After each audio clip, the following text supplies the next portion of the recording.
Hello, welcome back to the Jet Press Podcast. My name is Justin Fried, and I'm joined, as always, by my good friend, Mike Luciano. Mike, it has been a hectic day for yours truly. Those who are watching live may realize we are streaming at a different time. It is currently 6:30 p.m. Eastern Time, a whole 3.5 hours later than we normally stream, and that's because the resident heel of the podcast, our old friends, or should I say enemies, Optimum is back, making my life a living hell. Optimum, you just go fuck yourself. I don't care, man. It's just I didn't have internet earlier today. That was a struggle. There's a now a word from our sponsor, Optimum. Yeah, dude, No. I added them on Twitter, and like the automated reply was like, if you have any inquiries, reach out to our service provider. I'm like, that's totally a real person you're talking to. Right. But between that, I had a leak in my house. I picked the perfect time to adopt a kitten who is not particularly vibing well with my cat at the moment. It's been a hectic day for me, Mike. And then I got hit by a bus. It was just terrible. Yeah, thankfully, I'm okay. There's plenty of people probably in worse shape than me, so I will count my blessings. But Mike, how you doing today, buddy? How's your day been? Yeah, my day's been fine. No complaints. Glad to hear it.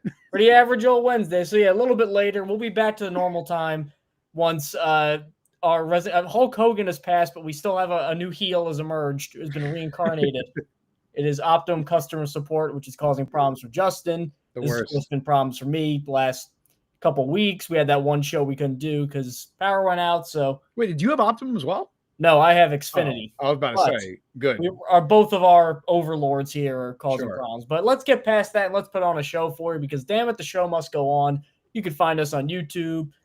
You can like the stream there. You can subscribe there. You can join our 99-cent membership. That is where you can do all that, help us support the show, help make more good content, all that good stuff. And you can find us on Apple, Google, Spotify, Overcast, wherever you get your podcasts. We are there. So let's get into a pretty jam-packed show for July 30th because training camp is underway and a lot has happened, including a moment, though. You talk about, we joke around, the Jets are a cursed franchise. Something happened earlier in training camp. Justin Fields gets a little banged up with what was deemed a toe injury. Now, it sounds fine. Toe injury, a guy stepped on it. Weird. I guess now he's basically wearing the equivalent of a Wolverine steel-toed boot now on his foot where that won't happen again. Just a freak thing. It happens. It doesn't seem like he's going to be impacted. Probably going to be healthy for week one. He's playing a little gimpy, but not the end of the world. Keep in mind, it was reported that this was a non-contact injury and that he was carted off the field. So there are two problems with that statement, which is wholly inaccurate. Number one, there was contact because a guy stepped on it. That's a contact injury. So literally the opposite of non-contact. Contact or non-contact. There's only two things. Yeah. And when they said carted off the field, that did not mean he was in the bag with a towel over his head and guys are going, oh, it's okay, man, which is what I thought happened visually. He sat in the cart after kind of limping off and then was taken into the locker room. They said, oh, yeah, it's a toe thing. You're fine. Had that had been something more severe, we joke about the Aaron Rodgers thing, the 4 plays in, ruining everything like that. I mean, if this is like day 2 of the Jets are not the same old Jets anymore and their quarterback got hurt that severely, you have to start wondering, like, okay, there's something paranormal here because there's no way that on day 2, the first play of day 2, something would have been that catastrophically wrong. But luckily, Fields seems to be okay. We don't know how this will impact his preseason availability because, quite honestly, we don't know what Aaron Glenn's going to do with that anyway. He may not play. That may have been the plan the whole time. He may have planned to play him a little bit, and he said, well, we don't want to risk it. We don't know how it's going to really impact that, but it does sound like he's going to be ready for week 1, which is a sigh of relief because this fan base collectively could not have taken that amount of psychic damage in what's supposed to be the new, even if you don't win a lot, that's at least supposed to be philosophically, locker room wise, kind of a sea change year. If that happened, I don't know what this fan base collectively would have done with itself if we had Tyrod Taylor and Adrian Martinez as the quarterbacks. Dude, I want to say that like the football gods were shining down on the Jets that day because they avoided the serious injury. But it also just feels like such a cruel twist of like a cruel joke to play on this fan base because I don't know about you, Mike. I mean, a little peek behind the curtain. I was going away on a little mini vacation right before preseason, last little hoorah before the year starts. And I told my boss, I really talked to my boss on that Tuesday, and I was like, yeah, we should be fine, unless unless like a Justin Fields injury happens, like it should be okay. We should be able to cover. It shouldn't be a big deal. Keep in mind, we clock in at 9. That happened at like 9:15. Yeah. I'm like, you've got to be kidding me. I was ready to leave. It was like a 6-7 hour drive upstate New York.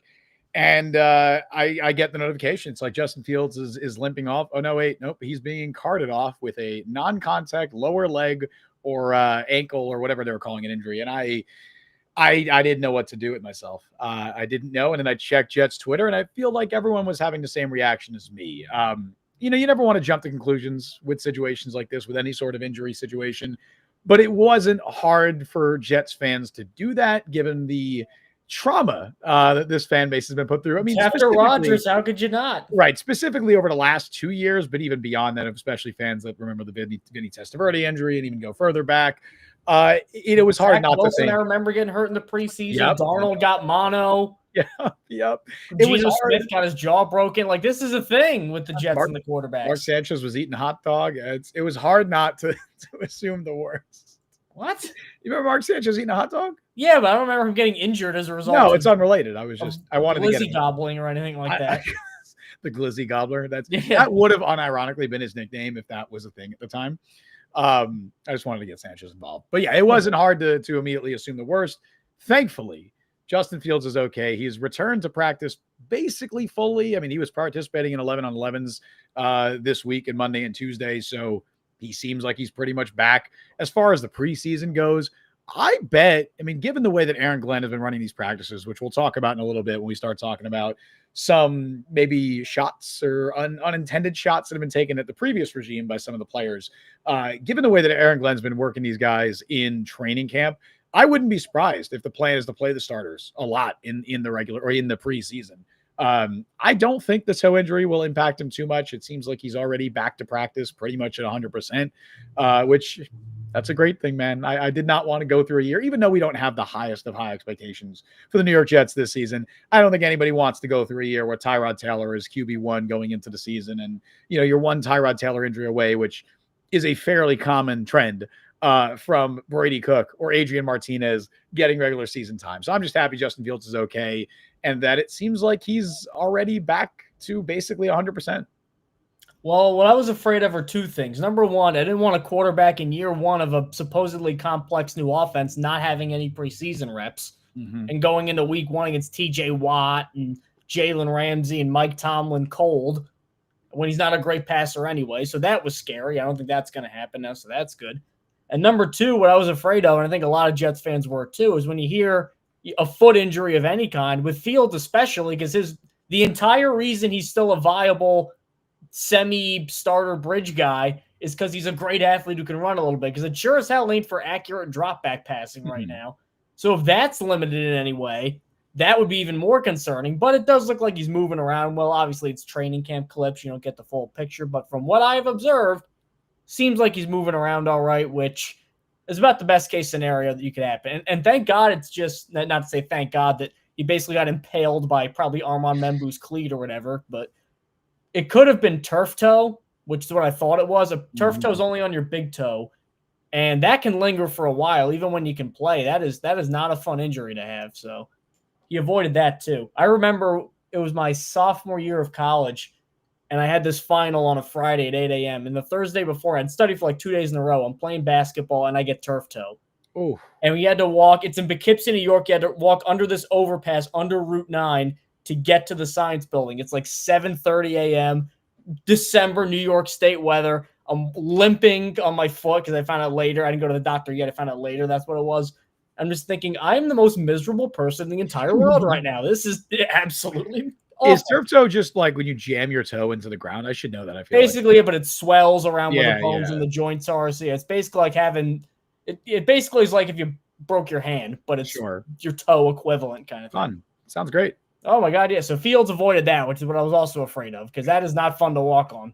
Yeah, it was best case scenario. Like when it was reported non-contact, lower leg injury, I don't think anybody in their right mind was thinking dislocated toe, and not even his big toe, literally one of his little toes. Yeah, I mean, there's not even too much else to say. We felt like we should probably talk about this a little bit because it is a big thing that happened since the last time we did our show. I'm happy he's okay, Mike. I'm happy he seems like he's 100%. There was that video clip that the Jets posted of him rushing for like, I think it was like a 10, 15-yard rush on 4th down in one of their little mini drills. So he seemed fine. The toe looked fine to me. I'm not a doctor, but the Twitter doctors were out and being like, yeah, he looks good to me. I'm happy he's all right. I'm not a, what is it? God, what's the podiatrist? Sure. That's the word. Yes. I'm like, what's a foot doctor? Like, yes. We are not. For some reason, ornithologist came in my head. I'm like, no, that's birds. Like, no. I don't know why that was the definitely first. Not that. That's why I'm not a podiatrist or anything with iatry or ologist at the back. That's why I'm a writer. We are not doctors. If you've been watching the show for a medical advice, I'm sorry, but we're not board certified here. But Justin, let's get into some happier news because you'll see these graphics every time a great team falls away. They kind of just knock off one by one. Like all the players that were on that team. Oh, this guy's the last one left. That kind of thing. We need to update those graphics because we have a guy from the Jets AFC Championship teams coming back, and that is one Nick Folk, the kicker. He is back at age 40. He'll be 41 in the middle of the season. He is probably going to be your new kicker, if I'm being honest, because looking at the competition right now, not to get into kicker stats here, but Caden Davis just, he couldn't, he Caden Hackett, he couldn't do it. So because of that, he is now gone. Harrison Mevis is the only other kicker on the roster who has an odd body type for a kicker. He's in like the 240 range. Kind of a squat, stout guy, which you don't normally see as a kicker. But he has a very strong leg, had some game-winning field goals over at Missouri. And then it's Nick Folk, who I'm surprised is available. Justin, do you know how many field goals he has missed over the last 2 years? I do. In fact, I believe it is 2. It is exactly 2, one each year. Both of the last 2 years with the Tennessee Titans. He's bounced around since leaving the Jets. He was in Tampa for a little bit, New England for like 4 years. Then he goes to Tennessee, has some success. Last 2 years, he has led the league in field goal percentage. Now, that means one of two things, positive and negative. Let's do positive first. Positive, he's probably your new kicker, and he's as reliable as the day is long. I mean, Jets fans have seen it for years. Yeah. How good of a kicker Nick Folk has been. And in pressure situations, too. He's had big kicks in the postseason. So that's good.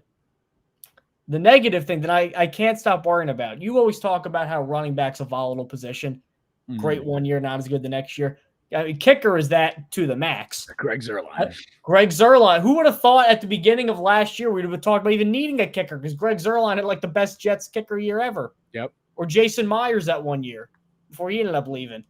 I mean, my God, before the allegations and all that came out about Justin Tucker, I mean, it was, well, obviously Justin Tucker's the best kicker in the league, and the next year he's not even good enough to keep on the team, allegations or no allegations. So I'm always worried about that it just goes with kickers. I remember Vinatieri at the end. Vinatieri was like almost 50 years old. So but, you know, sometimes just 1 year, Zuerlein, older kickers go. So I'm worried about that, but I would like some experience. I don't like rookie kickers. That's I don't know, something about me in my brain. Rookie kickers never sit right because they're either great or they miss like 3 or 4 of their first few kicks, and then you're cycling through guys all year long. Remember Kari Vedvik? Remember that whole thing? Of course. How could you forget him? So I like that they're getting a more experienced option on a team that is young, and that's by design, but I think they need some experience in key areas, and Folk provides that. Yeah. I mean, the Jets have been cycling through kickers ever since Nick Folk left. I mean, they've gone through 15 of them, I believe, Mike, roughly around 15. Folk was a very good kicker with the Jets. It's weird because his career was kind of almost over after that Jets tenure. He spent a year in Tampa. That was out of football. Signed on with the Arizona Hotshots of the short-lived AAF. He was basically done. Then the Patriots picked him up, and he kind of revitalized his career. But yeah, you mentioned it. Go Hotshots! I can't get behind that. I believe that was the team that I picked when I was watching a little bit of spring football. I think they had it was a really like fast receiver they had. I'm trying to remember who it was. I remember the Orlando Apollos were cleaning up, and then the league just folded randomly. They got bought by a guy on Monday, and then on Friday they were gone. I'm like, what? Yep. But yeah, Folk ended up with New England, and he found his way to Tennessee, where he has been statistically the best kicker in the NFL over the last 2 seasons. He did have a groin injury that cost him the last few games of last year. it was definitely always going to be a bold decision for the Jets to go into 2025 with zero experience in their both kicker and punter room. I mean, they've released Kai Kroger, so there's only one punter on the roster, and that's Austin McNamara, who, much like Kroger, has never kicked in an NFL game. And the two kickers they had on their roster were Caden Davis, an undrafted rookie who has since been cut, and Harrison Mevis, who was an undrafted guy who found his way to the UFL, did good there, and now he's trying to make it to the NFL. He has also never appeared in an NFL game. So I'm happy the Jets are at least bringing in some experience. You can be like, oh, maybe they shouldn't have cut ties with like a Morstead then. I love Thomas Morstead, friend of the show. Admittedly did not have his best year last year, and I think it made sense to move on from him. And obviously, you were not going to bring back Greg Zuerlein after the disaster that was the 2024 You season. shouldn't have brought him back after that Broncos game. Well, it's weird because they put him on IR, then they activated him late in the year, and then he didn't even appear in a game. But yeah, I'm happy they're bringing in Nick Folk. Mike, do you think, I believe Zach Rosenblatt did this today on his show. How many of the 15 kickers that the Jets have gone through since Nick Folk do you think you could name if I gave you an opportunity right now? There was 15. You won't. This is like Family Feud. I got to name like the most. Yeah. Common. All right. I'd be stunned if you got them all, but I want to see how many you can name. Sam Ficken, who had I remember because he had the biggest nose I've ever seen on any person in my entire life. We're starting with Sam Ficken. That's fun. It's like the size of my little brother's head, just his nose. Very large nose. Vedvik, obviously. The immortal Corey Vedvik, bro. You know what's funny? He's not even on this list, so it's going to be 16. Oh, so I get a bonus. You get a bonus. Then obviously Zuerlein, Spencer Schrader, Riley Patterson. Okay, Spencer Schrader. I didn't expect you to remember him. Okay. Well, yeah, I remember last year I was thinking. So that's how many do I got? 5? Yeah, 5 roughly. Oof. Chandler Catanzaro was Catanzaro, yeah. Yep, good pull. He was their first kicker after Folk. Oh, no, second. He was their second kicker after Folk. Yep. Jason Myers, Marist College, shout out. Yep.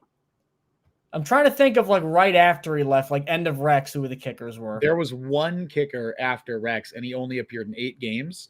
I'm thinking like end of Rex because that was he's bounced around a lot. Like he's picked. I know he's kicked for the Bengals. He's kicked for the. They didn't bring Mike Nugent back. No. No. He's kicked for the Giants. He's kicked like for Shane the Graham or something. No.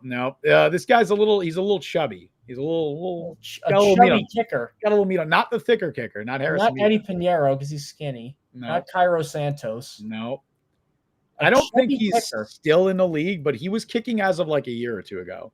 Yeah, he's not currently. Neil Lackers, I don't know. He's kicked for the Texans, Giants, Steelers, Bengals, Titans, Giants. Oh, Randy Bullock. There it is. Bullock, yeah. Yep, Randy Bullock. You have to be fat with a name like Randy Bullock. He's pretty chubby. It just comes like you're born 225 pounds when you're Randy Bullock. You're missing a couple of guys from last year. They had that many kickers last year. They had 1, 2, 3, 4, 5. Oh, Anders Carlson. They had 6 kickers. 6. Is that like a record? 6 individual kickers? It's the most I've seen the Jets have, and they had a couple of crazy seasons. And then you're missing one guy who kicked in one game last year. I'm not going to get this. Greg Joseph. Oh, yeah. How did I end up doing, though? There's an amazing poll. Amazing poll from Brian in chat saying Alex Kessman. Alex Kessman kicked in one game for the Jets, proceeded to miss both of his extra point attempts, and was cut the next day. As you do. Was Austin Seibert with the Jets ever? Yeah, Austin Seibert was with the Jets. Oh, I'm sorry, you're missing 2 from last year because Austin Seibert was with the Jets last year. I'm not going to. Remember Austin Seibert? I'm happy with getting as much as I got. Seibert was in camp with the Jets last year, competing with Zuerlein, completely outplayed him. They still cut him. Then he went to Washington and did really well. That's what it was. The Mike Zimmerman says I'm higher on Mevis because Glenn saw Jake Bates do well in the UFL. Yep. Jake Bates is the Lions kicker. Yep. Yeah, it's interesting. It's tough because like kicking isn't as scientific in a way as like quarterback or not to like downplay it, but all these guys have strong enough legs. All these guys have accurate enough legs. It's just a consistency and timing thing. Like, there's no kickers. Like I can't make a 45-yard field goal. Right. Like there's none of that anymore. So it's just a consistency thing. I do think that the spring leagues will be able to be used as a pipeline for specialists just because, like you said, Mike, it's not necessarily like in a lot of cases a talent gap. I think partially is just lack of opportunity for some of these guys because there are only 32 jobs for the kicker position, only 32 jobs. And half the time, like guys are like it's a rarity to see a missed field goal in training camp sometimes. So yeah, these guys are performing equally a lot of the time. So I think you were going to see a lot more Jake Bates like players coming to the NFL from the spring leagues in the future. Hopefully, Harrison Mevis is one of those. Real quick, the couple names that you missed, just in order. Another former spring league standout, Sergio Castillo. Remember Sergio Castillo? No. Okay. He doesn't remember he played for the Jets. You go up to him, he's like, I was on the Jets? Really? I don't know why I remember this. There's a video, I believe, when he was playing in one of the XFL teams. He was wearing like this little tiny hat, and it was like a really funny video. I remember posting it on Twitter. Rip Roaring, you sold me. And then, and then for the last game, I believe of like the 2021, I think it might have been 2022 season, the last game of the year, Chase McLaughlin kicked for the Jets. Oh, is he on the Bucs now, I think? Yeah, he's had a pretty good career. He's actually bounced around. I think he was with the Colts too. Yep. You're also forgetting maybe the most attractive, the hottest kicker that the Jets have had. Remember Matt Amendola? I remember the name. I don't know that's. You don't remember that photo? That's how of him? I was supposed to remember. You don't remember that? I remember Jets kickers by niche facts about them. That's how I remember. You remember him? Okay. There was this really like. But is that a fact? He's hot. Is that a fact? There was like a shredded photo of him. You don't remember this? It was like, whoa, this dude's a kicker. No, I don't go. Jimmy G. That's not how I look at Jets players. Okay, that's not necessarily the first thing that comes to mind. But I remember when the Jets picked up Amendola, I looked up what he looks like, and I was like, holy shit, this is their kicker. And then lastly, you're forgetting Eddie Pinheiro, the legend himself. Did I say him? Oh, did you? Maybe. I don't know. I did. It's possible you did. And I believe that's all of the kickers that the Jets have gone through since Nick Folk. So let's keep our theme of relatively attractive people for their position, I guess, if we're gonna do that. Who are we talking about here? Salah? I don't know. Oh yeah, Salah's shredded. He's ripped. I don't know. He's definitely ripped. I've been told that women like that. I don't know. Maybe I could have said that about Amendola. Instead of hot, I could have been like, he's very ripped. He's very built. Okay, football time. There have been some quotes. Good hell. Coming out from Jets practice over the last couple of days. And I don't think they were direct shots at Robert Saleh. I think they were more, we like Aaron Glenn a lot. We like the kind of ship that he runs with this new regime is running. Mm-hmm. But they can be read as shots at Saleh. The biggest thing is the intensity in practice, the amount of contact in practice. And I've been really hesitant to get on board. Yeah, this is what we need kind of thing. I've been hesitant to get on with that necessarily because two things can happen. Number one, if a guy gets hurt early on, it's, well, they're beating each other up in practice. That's going to come back. And number two, you won't find a guy Sean McVay's practices, you might as well be like a spa day. There's like barely any hard contact for the veterans, and he won a Super Bowl and he's good every year. So it's all about just different styles and getting it down. But these guys seem to be very receptive to that, so I like that. The big thing is there is genuine accountability as Maple Yankee comes in and says, glad I can still make time for the live stream. Thanks for joining us, Maple Yankee. Glad you made it. I know it's a weird time. Thank you for tuning in. The accountability is big for me because that was what we bet. Even more, like there was a lot of stuff going on last year. Rodgers and Woody and Matt and Douglas, this and that. Like it was too much. It was out of control. We have dozens of shows saying, yeah, this is out of control every single week, pretty much. The thing we bemoaned was the lack of accountability. And you hear that a lot. Oh, there's no accountability. Things got to change. But like it got to a level with the Jets where you're like, it was get comical. With Nathaniel Hack, they won't even fire him, but he's on the staff, but he's demoted and not calling play. Like, how often do you see a demotion at an NFL coaching staff at that level now? They fired him. That's what they did. Yeah, but they couldn't fire him because there was no real Rodgers better than all the other Jets quarterbacks over the last couple of years, but still not what they thought he would be. Wasn't really any accountability for him and his actions and his behavior. Never. Guys who stunk. I know they didn't have anybody, but guys who stunk kept starting. It pissed you off, quite frankly. One of the first things, Jeremy Ruckert's messing up. Aaron Glenn says, you're out of here. It sounds small, but that sounds like a thing where Robert Saleh would have gone, get it, go again, young man. Young man, young man. He always said young men a lot. This young man, this young man. I remember that. that seems like an area where I think Glenn's really thriving. But there are a lot of quotes from big players. Garrett Wilson, Breece Hall, Elijah Vera Tucker. Those aren't the back end of the roster guys. Notably all offensive players. And I don't offensive players. I don't think that's a coincidence. Yeah, so that leads me to believe one of two things. Or two things. One, Aaron Glenn going down like gangbusters. The guys love him. Number two, not only was I think Saleh a little too lax, I think people just really hated Hackett. Because there was a genuine offensive-defensive divide. I mean, the defensive players, Sauce Gardner looked like he was going to jump off the roof when they fired Robert Saleh. I mean, he was beside himself. They all loved him because he was really good and he got them.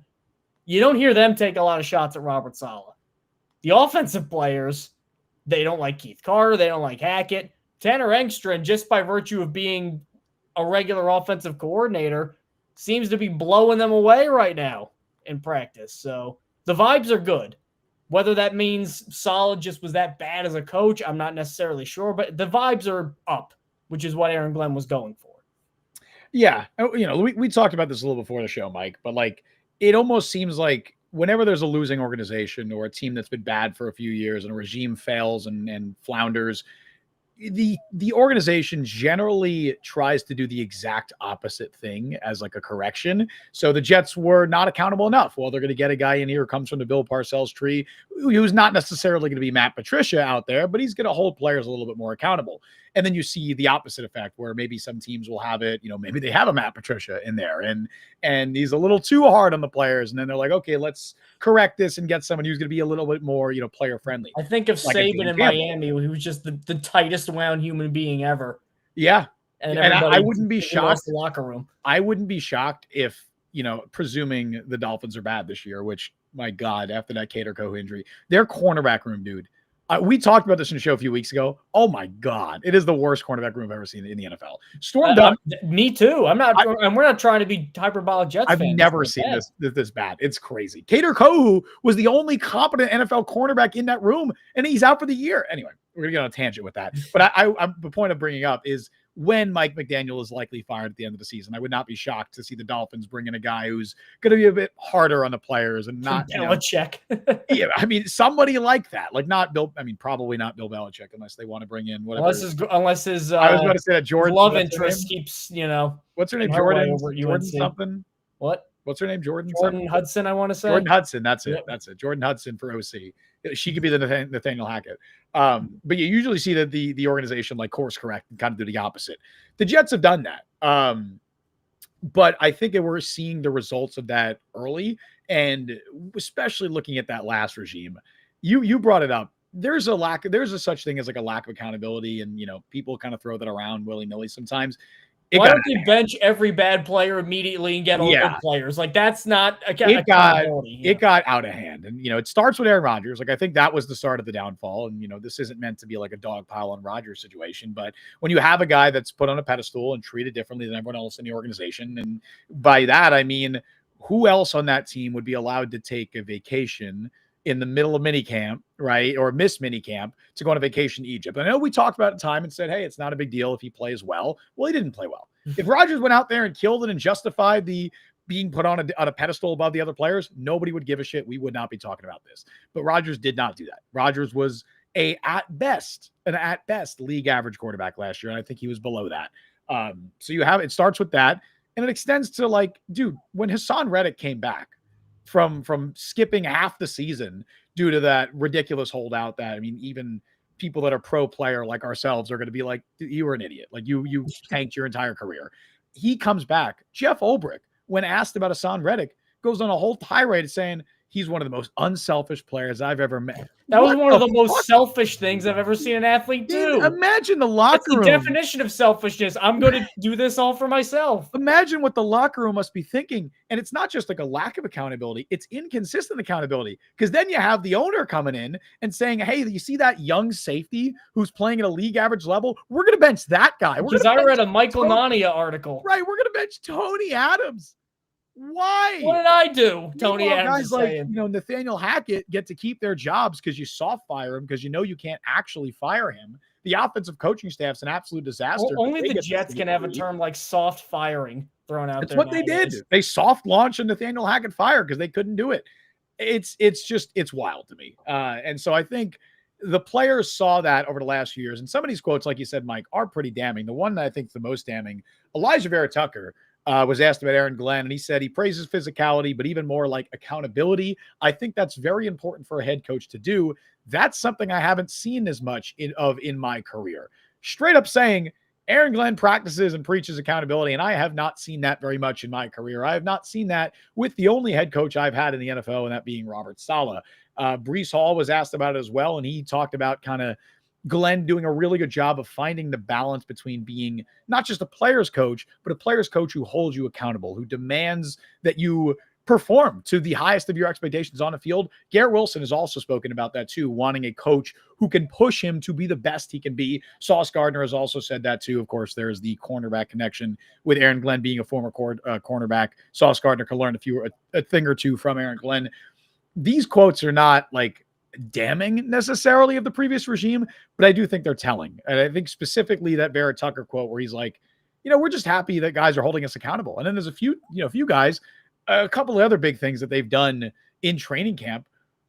One, the live tackling, that's something that, first of all, I don't want to like hold that against Robert Saleh because most teams in the NFL do not do live tackling, but you see some quotes, guys like Byron Cowart, Tyler Johnson. I believe these were from an article from Zach Rosenblatt, where they're like, yeah, we haven't done this since high school. Like we love it. We haven't even been doing this since high school. It's great going out there and actually being able to, practice live tackling, which if you look back in the last few years of that Jets defense under Robert Saleh, while talented and while at their peak, they were one of the best defenses in the NFL. The one problem they always seemed to have was tackling in space, was over pursuing. And I think also there were a lot of teams that didn't tackle in practice that didn't have these issues. So. Right. That's very true. But I'm happy to see the Jets being like, okay, this has been an issue for the defense over the last few years. We still have a lot of the same personnel. Let's try and take a different approach to try and fix things. You know what else has been an issue with this team over the last 2 years? Penalties. They've led the NFL in penalties over the last 2 years. Each of those last two seasons, they led the NFL in penalties.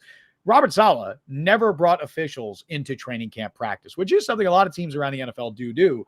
The Jets did not do that. Aaron Glenn has been looked at the situation and been like, all right, this team has clearly lacked the discipline and they, struggle with penalties over the last 2 years.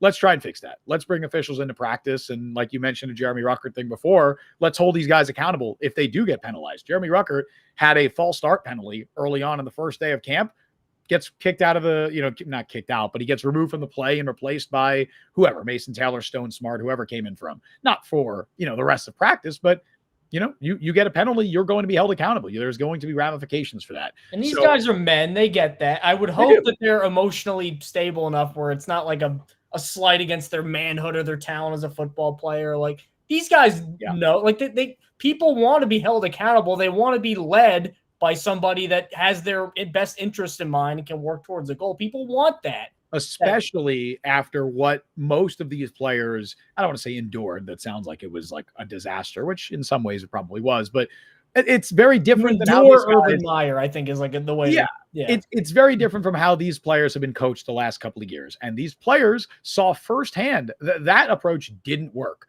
So let's try something different. I think they're going to be very receptive to a different style as we've seen so far this summer. Here's the thing, though, is when you win, you can write your own rule book. Why was Bill Belichick allowed to be that mean and gruff? Because he won all the time. Why is Sean McVay allowed to do country club practices? Because he wins a lot. Why was Matt Patricia an asshole? Because he always lost. Why is Mike McDaniel viewed as kind of a pushover and a weak coach? Because he loses. Yep. So I like that this is the energy that they're putting out in the universe right now. I like that this is the way they're going about things. But man, don't switch up if they start losing though. Oh, Aaron Glenn's a hard ass. He's working us in practice. Like, I don't want those things coming out about how now all of a sudden he's a hard, because that will happen. I mean, look at Saleh, because the problem before Saleh was Adam Gase was an asshole. Nobody liked him. So because of that, they went for a guy, smart defensive guy. I mean, players, they may have some issues with his style, but everybody personally seemed to like Robert Saleh. Defensive players would die for Robert Saleh. And it didn't materialize into wins. Yeah. As we have said from the beginning, the only way to change the culture is by winning games. There is no other way to do it. You can say all the right things, do all the right things, be the best coach on the planet. If you are not winning football games, it's not going to matter. Players will eventually stop buying in. They will eventually turn on you. The fans will turn on you. The media will very quickly turn on you. The only way to change a culture in an organization is to win football games. Especially with how impatient this fan base is. Absolutely. And I don't blame them. Like, I don't blame this fan base for being impatient, given everything that they, I will say, endured here, given everything they have endured over the last, I mean, we could say 15 years, but it goes well beyond that for longtime fans of this team. So I don't blame them for being impatient. But as far as Aaron Glenn's concerned, we don't know if he's going to succeed. We don't know if this regime will work out. We don't know if this style is going to work. But I've been very happy, pleased, pleasantly, I don't want to say surprised, but, encouraged by everything that he has said, everything he's done. They're trying a completely different approach than the previous regime. And even is going as far as again, there was a very clear divide between the defensive coaching staff and offensive coaching staff under Robert Saleh. Saleh at times felt like the head coach of the defense and not the offense, which, a dynamic like that can work in some instances. It can't work when your offensive coaching staff is led by Nathaniel Hackett, Todd Downing, and Keith Carter. That's just not going to work. Aaron Glenn has taken a lot of time this training camp, as has been well documented, to go to every single player, to go to every single drill, to spend as much time with the offense as he does the defense, as much time with the special teams. He's trying to take it all in. He's learned that from Bill Parcells. He's learned that from Dan Campbell, coaches he's learned from along the way, Sean Payton. I think everything we're seeing right now is very encouraging. I don't know if it's going to work, but I'm very happy with the direction that the Aaron Glenn era has gone to this point. I think one last thing before we move on to talking about Glenn. I think what's refreshing is the thing that I think a lot of people didn't like about Saleh was the way he was built, big, angry, and the way he looks, big, tough guy, strong. Like, you'd think he'd be running these practices, but it's like he's very... I don't know if I think he tried too hard to overcorrect from that, to not be seen as Adam Gase and be a little too friendly, I think maybe. Possibly. And I think that they're like, well, we were expecting this from Robert Saleh, and then they didn't get it. I think the good thing is I think we expected this from Aaron Glenn, and we're getting exactly what we thought we would get from Aaron Glenn, which is, I think, encouraging. The rah-rah, hoorah approach, whatever you want to call it, for Robert Saleh, it would have worked if the Jets were winning games. Aaron Rodgers didn't blow out his Achilles. It's kind of what Dan Campbell does. Like, they kind of coach in similar ways. Campbell's a little bit more emotional about it, but hell, remember those early Saleh days when, it was all gas, no brakes, like that when Saleh first got to New York and when he was coming over from San Francisco, like it had a Dan Campbell vibe. Yeah. It had a Dan Campbell vibe to it.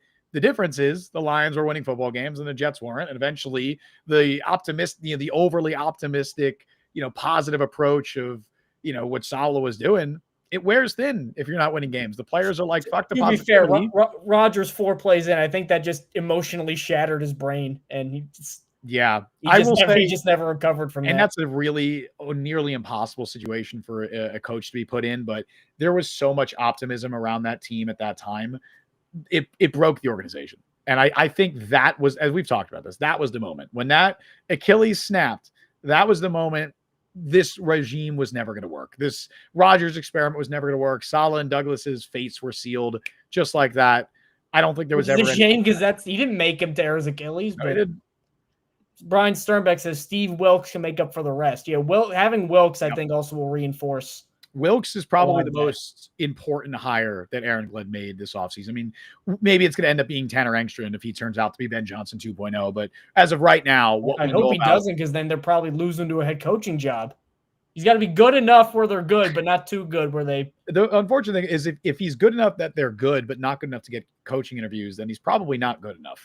If you're an OC worth even half your weight, Mike LaFleur was on the verge of getting head coach opportunities. Like if he's stuck in New York, I think for another year, because he was fine. Mike LaFleur was fine. Mike LaFleur was a league average offensive coordinator. As has been proven. Right. I think he was perfectly fine. And if you're a perfectly fine offensive coordinator and you're young, and especially if you come from the Shanahan McVay tree, you are going to get head coach opportunities. So I think now if Tanner Engstrand even does a respectable job, if the Jets have a top 15 offense this year, which I don't think they will, even a top 20 offense, I think Engstrand will start getting some recognition, being like, hey, he's doing a pretty good job over there. Fields is kind of like Baker Mayfield, though, in Tampa, how he keeps losing his OCs because they're like, well, obviously Baker Mayfield can't throw 40 touchdowns. It's obviously the offense. And then they keep poaching. They keep running through coaches.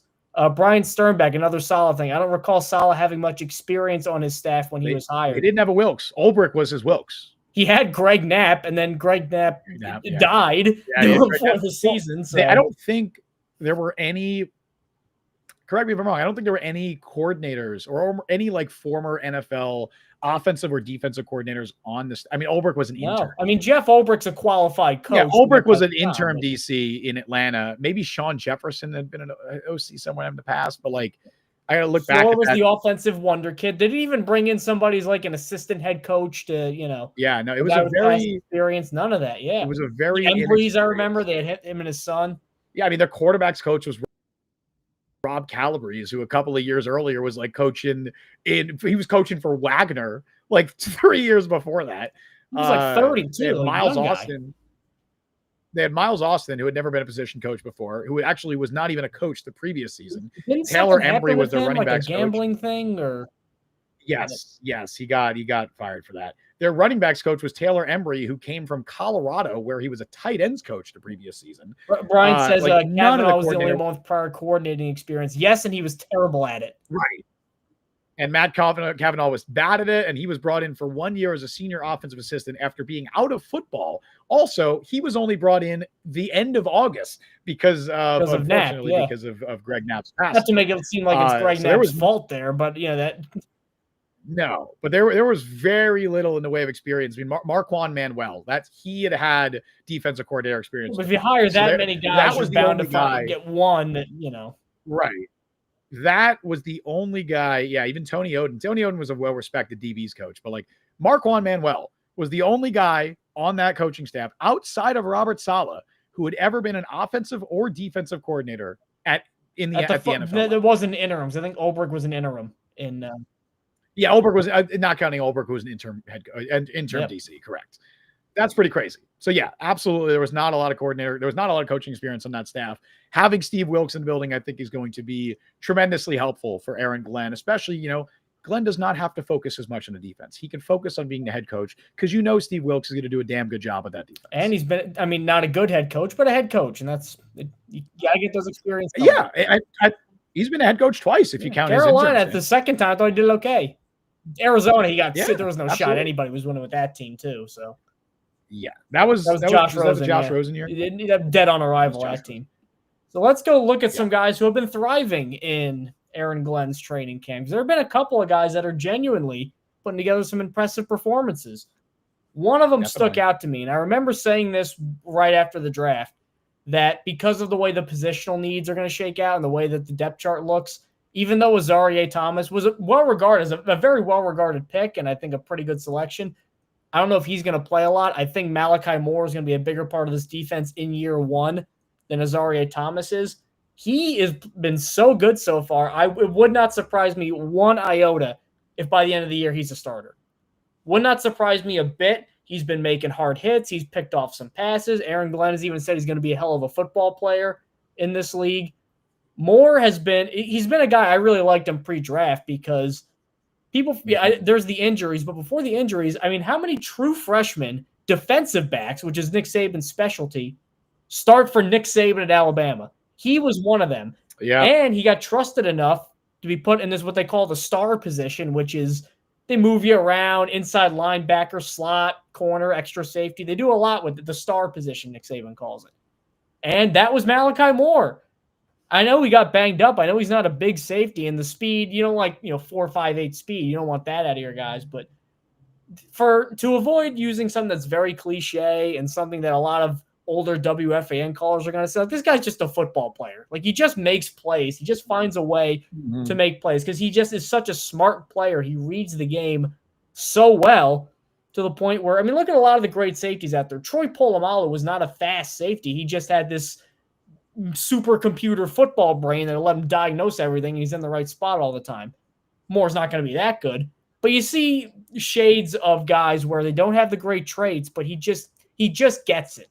And I think Aaron Glenn, who has been open about saying, I'm fine with doing a lot of coaching, no matter how remedial, because this is a young team that's not expected to win a lot, to have a guy like Moore look as advanced as some third-year guys right off the bat as a rookie, for a guy who's dealing with Arian Smith still dropping the ball, which has been an issue apparently, and we don't know how Brandon Stevens is going to do. He can't turn his head around. it's nice to have some reassurance that Moore looks to be everything that the Jets thought they were getting when they picked him. Yeah, Malachi Moore seems like the obvious pick to be the sleeper starter in this draft as somebody who can immediately come in and contribute despite being a day 3 pick. Aaron Glenn was quoted a couple of days ago saying that Malachi Moore is going to be a hell of a player in this league, which is already, pretty high praise. He's had a good camp. He had a couple of tackles for loss over the last few days. On Monday, he broke up a pass for Malachi Corley, which was a deep ball, kind of one-on-one where Corley, I saw the rep, man. They posted the video. I'm like, this guy does not look like a wide receiver. I don't want to dogpile. How did everyone miss on him? My God. He goes up for it, but he tries to one-hand it for some reason. Because it looks cool, Justin. That aura farming. Isn't that what the kids say? Aura farming? Is that a thing? Honestly, it's possible Malachi Corley's. We're talking about Malachi Moore. There's only 2 Malachis in the NFL. We got both of them. I think there's only ever been like 3 Malachis in the NFL. Do you know who the other one is? Dupree. Yeah. Yes. Did we talk about this already? We might have already talked about this. We did. Okay. But I was saying it's possible that Malachi Corley's entire Western Kentucky career was just aura farming. And he aura farmed his way to the first pick in the 3rd round. But no, Malachi Moore's looked very good. Now, again, I do believe he's been almost entirely running with the 2s and 3s, so we haven't really gotten to see him with the first team defense, which, take it with a grain of salt when he's defending passes from Adrian Martinez and Brady Cook, and he's making a tackle for loss on Dymere Miller on a wide receiver screen. It's not like he's tackling Garrett Wilson out there and breaking up passes for, I was going to name another skill player, but Garrett Wilson. That's all they got. That's it. Josh Reynolds, who cares? Right, but he's looked good, and given the state of the safety room right now, and you assume Andre Sisco is going to be one of the starters. Tony Adams, I like Tony Adams. I think he has become an underrated player. Like, I think he's a starting caliber safety, below average probably, player. But yeah, he's perfectly fine and perfectly acceptable if you're going to put him out there in your starting secondary. I think Malachi Moore has a lot more upside. I don't know if Moore is ever going to be like an all-pro player, but I do think he can be a rock-solid starter in this league. Would not be surprised at all if he's pushing for snaps early on in his career. I don't know if it's going to be week 1 where he's the starter over Tony Adams, but if by week 8 or 9, he's already passed him the depth chart and, they're using 3 safeties, but Moore's getting more snaps than Adams, I would not be surprised at all. He's looked very good. Let's stick with the defensive side of the ball. Let's talk about another rookie that has stood out for the Jets this year. This summer, the Jets did not address the defensive tackle position in the draft, which I think a lot of people were not particularly happy about. I do think they probably wanted to address the position a little earlier on, but I don't want to say they never got around to it, but they never ended up picking a defensive tackle. That's why a guy like Peyton Page, undrafted rookie out of Clemson, might be able to make some noise in a very thin Jets defensive tackle room. And reading the reports coming out of camp to this point, he absolutely has made a case. He's blown up a few run plays. He had a really strong practice on Monday, another really good one on Saturday.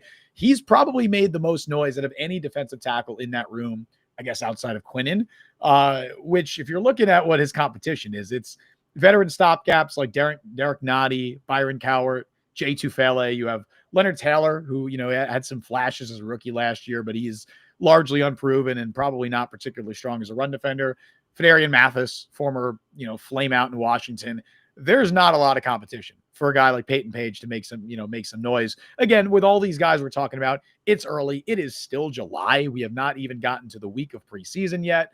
So there is still plenty of time for things to change. But right now, Peyton Page is making some noise. He's a fun, interesting story because former 4-star recruit, but he was buried on that Clemson depth chart, which if you follow college football at all or follow the NFL, Clemson has had one of the best defensive lines in college football for years now. So it's no surprise that certain players are bound to get overlooked. And it's not like Peyton Page necessarily lit it up on the box score, at least when he was given an opportunity last year, only finished with a half a sack.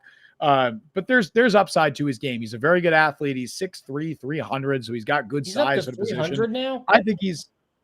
Yeah, because I remember one of the problems I had with him coming out of college at Clemson was he was listed at like 280, and he was not a particularly big, particularly strong player. The Jets list him at 6'4", 300. That's what they list him. That is very generous. He's wearing two shoes that add an inch and are 10 pounds each. At the combine, let me not trust Google AI because that that got someone. Did you see the Luka No, I Doncic did story not. with that? There was a Luka Doncic story that came out, and they found that somebody put that he had like a 42-inch vertical in the article, and people were like, "Hold on, this isn't I true." saw that there was and one where apparently, it was it was a question about how to do grout work, and it was it was suggesting that you can eat the grout work as a way to replace the old one. I'm like, oh, okay, Google AI. Well, what happened? Well, yeah, people just looked up, or the author of the article looked up Luka Doncic combine vertical, and Luka didn't participate in the combine, but it the AI overview messed it up. Don't use those things. They're not accurate. Anyway, at the combine, Peyton Page weighed in at 6'3", 290. So a little bit smaller than 300, but the Jets listed 300. But yeah, I think he's an interesting player who seems like he's making some early waves this summer, and I would not be surprised at all if he beats out a Jay Tufele or a Fedarian Mathis or even a Derek Nottie for a roster spot. Wouldn't be shocked. Page reminds me of a guy Rex Ryan would love. Rex Ryan loved two kinds of interior defensive linemen. Gigantic, monolithic, freaky, strong guys. Sione Puha, Chris Jenkins, the GOAT, Ropati Patuatoa. He's one of my favorite football names ever. Just insanely, freakishly strong space eater. Steve McClendon. Shout out Steve McClendon. Or undersized, scrappy guy who can still get pressure. Because a lot of coaches love guys like that. Undersized, but he's beating the guy 30 pounds heavier than him. Page was always so small that he never really became that great space eater that I think Clemson thought he would. And Clemson asked their defensive tackles to do a lot in terms of run blocking. That's why Dexter Lawrence, you could see him from the moon he was such a good defensive tackle because the scheme put him in a good spot. And then he capitalized on it. Page, I'm not surprised he went undrafted because I just didn't see. He looked like kind of a tweeter. I got kind of Michael Clemensy. He's not quick enough to just slim down and be this, not Aaron Donald, obviously, but this smaller defensive tackle who pressures a lot. But he's also not, he's going to have to add a lot of weight to be a space eater. But like Malachi Moore, just keeps making plays. And he just keeps making plays and stacking them on this complete island of misfit toys that is this defensive tackle room outside of Quinnen. Why can't he earn a roster spot? Who's got one solidified? Nottie's more likely than not, but Quinnen is the only one I would say I think guaranteed roster spot. But other than that, nobody. I don't think Samini, did you see Samini's 53-man roster projection? It just came out today. He said he had Nottie. Wow, really? So who does he have starting? Yeah. I assume Coward. I don't like that at all. The beat guys, all the beat reporters seem to think Coward is the favorite to be the starter opposite Quinnen, and I don't see Coward that. has two things going for him. Number one, Eric Washington is the defensive line coach. He was the defense coordinator in Chicago, so they have familiarity. And he is crazy strong and a crazy good athlete. So this is the time for him. This is when he always looks the best. But then when live bullets are going, it's not always, he's not, I don't want him eating space as a run defender next to Quinnen. If you're starting Coward, Quinnen's going to be the guy eating space. Which is not what he's supposed to be doing. No, you don't want it. You don't want it. Nottie makes the most sense. I don't care if Nottie doesn't look good. He's the one guy on that roster that can. They need to get that guy in the Bucks who's 500 pounds, and they won't let him play because he's too fat. I thought he was on the Browns. He's on the Bucks. Desmond Watson. No, he's on the Bucks, and they won't let him play because he's too fat. He's 450, so he's on the NFI list. Yeah, the Florida guy. Oh, he is in the Bucks. The Florida guy. Imagine being 300 pounds and going, I'm going to add 150 more pounds. 164 actually. He's 464. How do you eat? That's crazy. How do you buy clothes? How do you walk around? How do you operate when you're 500 pounds? It's amazing. I know that we're two extremely skinny guys, but come on. If he can make it at the end, if he actually makes the roster and can say that he's a professional football player at 464 pounds. Imagine being a professional athlete at 464 pounds and you're not a sumo wrestler. Who was the guy? He was an Asian WWE wrestler, was really big. Yokozuna. Yokozuna. Yeah. Wasn't he Hawaiian? Yeah, he could be Yokozuna. He was Samoan. Yokozuna. He's that guy. Yeah, he could be the Yokozuna of the. Moving on from, I'm thinking the right guy. He was fat, right? Okay, good. Oh, he was moving on from that. Another guy that caught my eye, and it's been a guy who I've wanted him to catch my eye because I want him to be good because I think there's a legitimate role for him in the NFL, and that's Braylon Allen. Now, Braylon Allen is a lot like Byron Cowart in that big, good speed for his size. This is the time when he's always going to look the most impressive because they may be doing live tackling, but they're not trying to knock people's blocks off. And Malachi Moore is 50 pounds under Braylon Allen, so I think that that's probably not going to be a very good one-on-one tackling display. But he's looked good so far. And what I'm really encouraged about, because we know he can block and we know he can run up the middle, he's shown legitimate receiver potential, which I think Rodgers tried to get going like early last year. He tried to get him some dump offs. It just never really took. But if he's made strides in that area, we keep talking about this running back room. We don't really know what the alignment's going to be. I think he's RB2 with a bullet right now. And I think he's RB2 to where he's going to have a significant workload starting the year if he keeps this up in the preseason. Yeah, we talked about it a little bit, not knowing what this Jets running back room would look like and kind of saying, hey, look, all three of these guys have a chance to earn some reps this summer. And that I don't know how much of the workload Breece Hall is going to get. It's possible he ends up getting 70% of touches. It's possible he gets less than 50. I think that is absolutely reasonable. What I do feel decently confident saying right now is that Braylon Allen is ahead of Isaiah Davis, which I wouldn't have been confident saying that like 3 weeks ago. I would have been like, well, let's see. Let's see how training camp goes. Let's see what the summer looks like, how they divvy up these reps, how they look. It seems pretty clear based on every report that Braylon Allen is not only outperforming Isaiah Davis, but also has just worked more with the first team offense than Isaiah Davis. And again, it's very early. We've had less than, I think, 5 full training camp practices, maybe 5, but it was like 5 or 4 something like 5 training camp practices. So it's still very early, but Braylon Allen has reportedly been one of the stars of training camp, much like he was last year. He had a really strong summer with the Jets last year, which, it didn't really translate into regular season success. He had a decent start to the year and then kind of tailed off pretty quickly. Again, there were a lot of extrapolating factors that probably contributed to that, that were out of his control. But yeah, he's looked particularly good this summer, and I'm excited to see what he can do in this offense. A lot of people are saying maybe it could be like a 1A, 1B situation with Breece Hall and Braylon Allen. Wouldn't be shocked if that's the outcome at all. Again, I think there's just so many varying outcomes for this running back room, but right now it seems like Braylon Allen is getting a lot of the hype. I will say also on one of the first days of camp, Breece Hall did fumble too. So that is an issue that he had last year. He had 6 fumbles, despite only fumbling 6 times total in his first 2 years in the NFL. He had 6 fumbles and 9 drops. So if those ball security issues start popping up again, infected with Hackett's suckiness. Yeah, the suckiness infected him. I would not be surprised if Braylon Allen started eating into Breece Hall's workload a little bit. He starts saying "Tuggalicious." It's like a zombie movie. Like, we gotta shoot him. He's infected. Like. He heard a Goldmember reference, and that was it. Is that the one with Beyonce? I believe that's the one with Beyonce. It's the one that's a spoof of Goldfinger, yeah. But anyway, we'll close this out with looking at one other offensive player, third rookie here. So 3 to 4 players we're talking about are rookies. The other is a second-year player. One player who's quickly made some waves and, has put to bed any kind of debate of, is he going to start week 1? I think it's very clear that Mason Taylor will be the Jets starting tight end week 1. And their number 2 guy in terms of targets, I think. And possibly their number 2 guy. Josh Reynolds is also, we're not going to really talk about him, but he's reportedly made some plays. It seems like he's very much ahead of Allen Lazard. In fact, the reports I'm seeing, it's like, not sure what Lazard's role is going to be in the offense. He's probably good enough to be wide receiver 3, then, if it's not him. Right. Tyler Johnson. Not Corley. It's not Arian Smith. It's not going to be Corley. Probably not Arian Smith. Tyler Johnson, step right up. Jamal Pritchett, step up. But Taylor's looked good. I think he had 1 drop in Monday's practice, but outside of that, he's had a good showing. Aaron Glenn specifically remarked how Mason Taylor has impressed him as a blocker and that he's been better as advertised in that area, which, given what we know about what this Jets offense is probably going to look like in 2025, they're probably going to ask their tight ends to play in line a good amount.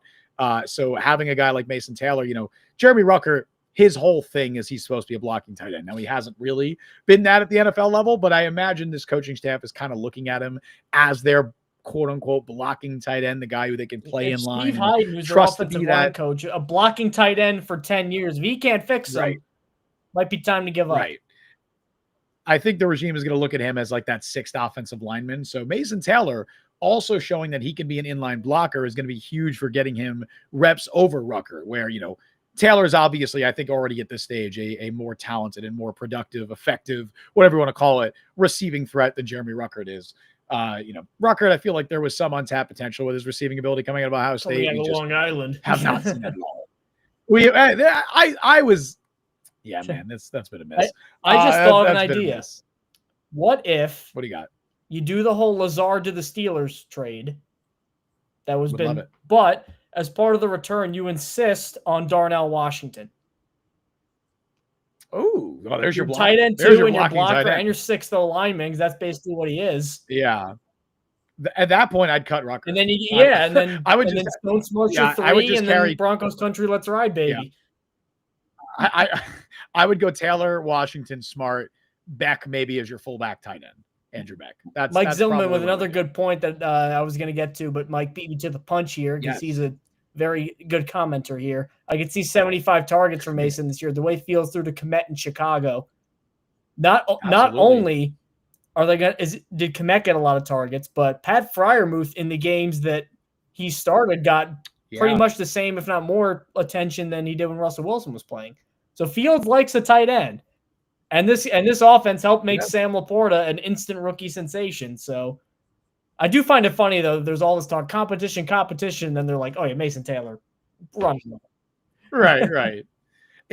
Cole Kmet, who, by the way, has been running like exclusively with the second-team offense in Chicago this summer. So, I mean, obviously they brought in Colston Loveland, but kind of shows how he's fallen a little bit. Cole Kmet was a top 10 tight end in 2023. Like I think he had that year with 70-something catches, 723 yards. I think it was something like that. I just looked these numbers up earlier today or yesterday.